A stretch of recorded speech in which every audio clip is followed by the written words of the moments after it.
Good morning students. आज हम snapshots book के फर्स्ट चैप्टर जिसका नेम है the summer of the beautiful white horse को रीड करेंगे, जो कि विलियम सरियन के द्वारा लिखा गया है। तो now let us begin the chapter. This story is about two poor Armenian boys who belong to a tribe whose hallmarks are trust and honesty. यह स्टोरी दो पुअर आर्मेनियन बॉयज़ की है जो एक ऐसे कबीले से रिलेटेड हैं जिनकी प्रामाणिकता की पहचान विश्वास और ईमानदारी है। One day back there in the good old days when I was 9। एक दिन भले पुराने समय की बात है जब मैं 9 वर्ष का था, यानी कि 9 साल का था। And the world was full of every imaginable kind of magnificence. और संसार हर प्रकार की कल्पनाशील भव्यता से भरपूर था। And life was still a delightful and mysterious dream. और जीवन अभी भी मेरे लिए एक सुखद और रहस्यमयी ड्रीम था। My cousin Murad who was considered crazy by everybody who knew him except me. मेरा जो कज़न जिसका नेम मुराद है, जिसे मेरे अलावा सभी परिचित लोग सनकी या पागल कहते थे, came to my house at 4 in the morning and woke me up tapping on the window of my room। सुबह 4 बजे मेरे घर आया और मेरे कमरे की विंडो पर थपकी देकर मुझे जगाया। एरम वह बोला। आई jumped out of bed and looked out of the window. मैं बिस्तर से उछल कर बाहर निकला और विंडो से बाहर देखा। I couldn't believe that what I सा। जो मैंने देखा मुझे अपनी आंखों पर उस पर विश्वास नहीं हुआ। It was not morning yet but it was summer and with daybreak not many minutes around the corner of the world it was light enough for me to know I was not dreaming। मैं अभी सुबह नहीं हुई थी, लेकिन ग्रीष्म ऋतु थी और कुछ ही मिनटों में संसार के कोने में सुबह होने वाली थी, यानी कि वहाँ इतना प्रकाश था जो यह जानने के लिए काफ़ी था कि मैं ड्रीम नहीं देख रहा हूँ, यानी कि कोई सपन नहीं देख रहा हूँ। माई cousin Murad was sitting on a beautiful white horse. मेरा कज़न जो यानी कि चचेरा भाई मुराद एक सुंदर सफ़ेद हॉर्स पर बैठा हुआ था। I stuck my head out of the window and rubbed my eyes. मैंने अपना सिर खिड़की से बाहर निकाला और अपनी आंखें रब्ड की, यानी कि मसली।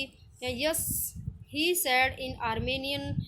हाँ, उसने आर्मेनियाई भाषा में कहा। It is a horse. यह एक घोड़ा है। You are not dreaming. तुम सपन नहीं देख रहे हो। Make it quick if you want to ride. यदि तुम सवारी करना चाहते हो तो जल्दी करो।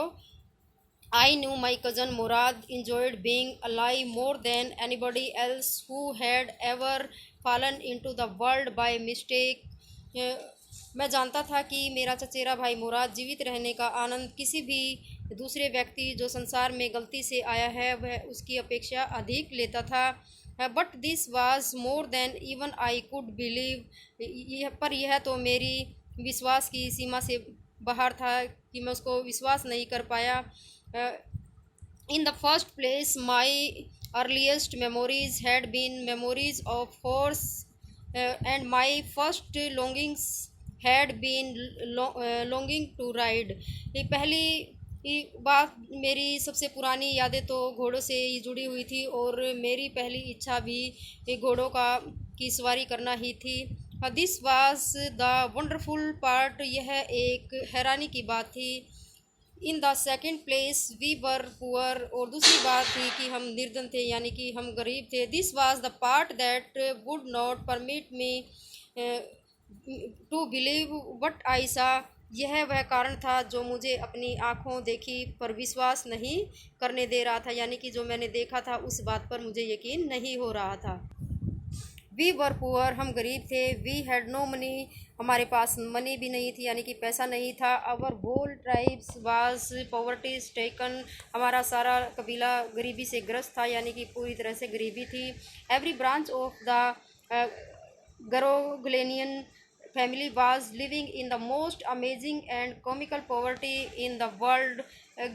ग्रोगलेनियन परिवार की हर शाखा संसार की विस्मयकारी और हास्यपूर्ण निर्धनता से में रह रही थी, यानी कि वहाँ पर पूरी तरह से गरीबी थी। Nobody could understand where we ever got money enough to keep us with food in our bellies, not even the old man of the family. कोई भी समझ नहीं पा रहा था कि अभी कभी अपना पेट भरने के लिए पर्याप्त धन कहाँ से प्राप्त होता था। यहाँ तक कि परिवार के वृद्ध लोग भी नहीं जानते थे। Most important of all, though we were famous for our honesty, सबसे महत्वपूर्ण बात यह थी कि हम फिर भी अपनी होनेस्टी के लिए फेमस थे। We had been famous for our honesty for something like 11 centuries, even when we had been the wealthiest family in the wealthiest families. What we liked to think was the world. लगभग 11 centuries से हम अपनी ईमानदारी यानी कि honesty के लिए प्रसिद्ध थे, फेमस थे। उस समय भी जब हमारा परिवार संसार भर के ईमानदार परिवारों में सर्वाधिक संपन्न था। We were proud first, honest next, and after that we believed in right and wrong. हम पहले शान वाले थे, फिर ईमानदार, और उसके बाद हम सही गलत में बिलीव करते थे। None of us would take advantage of anybody in the world, let alone steal. हम में से कोई भी संसार में किसी भी व्यक्ति के माध्यम से लाभ तक नहीं उठाता था। चोरी करने की तो बात बहुत दूर थी। Consequently, even though I could see the horse, इसलिए यद्यपि हॉर्स देख सकता था, मैं घोड़ा देख सकता था। so magnificent, even though I could smell it, जो इतना शानदार था, यद्यपि मैं उसकी जो स्मेल थी उसको फील कर सकता था, यानी कि उसको महसूस कर सकता था। So lovely even though I could hear it breathing so exciting, जो इतनी प्यारी थी यद्यपि मैं उसे सांस लेते हुए सुन सकता था, जो कि इतनी एक्साइटिंग यानी कि उत्तेजक थी। I could not believe the horse and had anything to do with my cousin Murad or with me or with any of other members of family asleep or awake। फिर भी मैं नींद में या जागते हुए विश्वास नहीं कर पा रहा था कि इस घोड़े का मेरे चचेरे भाई से कुछ लेना देना है, मतलब यह घोड़ा मुराद का है अथवा मेरा या मेरे परिवार में किसी सदस्य का है, यानी किसी मेंबर का है। because I knew my cousin Murad couldn't have bought the horse, and if he couldn't have bought it, he must have stolen it, and I refused to believe he had stolen it। क्योंकि मैं जानता था कि मेरा चचेरा भाई मुराद horse नहीं खरीद सकता था और उसे यानी कि उस घोड़े को नहीं खरीद सकता था, और यदि उसने यह घोड़ा खरीदा नहीं था तो उसने इसे अवश्य ही चुराया होगा, और मुझे विश्वास नहीं हो रहा था कि उसने यह चुराया होगा। No member of the Garoghlanian family could be a thief. Garoghlanian परिवार का कोई भी मेंबर चोरी नहीं कर सकता था। I stared first at my cousin and then at the horse. पहले मैंने अपने चचेरे भाई को घूरा, यानी उसको घूरते हुए देखा, फिर उस घोड़े की तरफ देखा, यानी कि उस हॉर्स को देखा। There was a pious stillness and humour in each of them, which on the one hand delighted me and on the other frightened me। दोनों में एक पावन निश्चलता और तथा प्रसन्नता यानी कि खुशी थी, जिसने एक ओर तो मुझे खुश कर दिया और दूसरी ओर भयभीत कर दिया। Murad, I said, where did you steal this horse. Murad, मैंने कहा यह हॉर्स तुमने कहाँ से चुराया। Leap out of the window, he said, if you want to ride. खिड़की से बाहर छलांग लगा वह बोला, यदि तुम इस पर सवारी करना चाहते हो। इट वॉज ट्रू देन, तब यह सच था। He had stolen the horse, उसने घोड़ा चुराया था। There was no questions about it, इसमें कोई शंका नहीं थी, यानी कि इसमें कोई प्रश्न नहीं था। He had come to invite me to ride or not as I choose, वह मुझे उस पर सवारी के लिए बुलाने आया था, मैं सवारी करूं या न करूं जैसी मेरी मर्जी।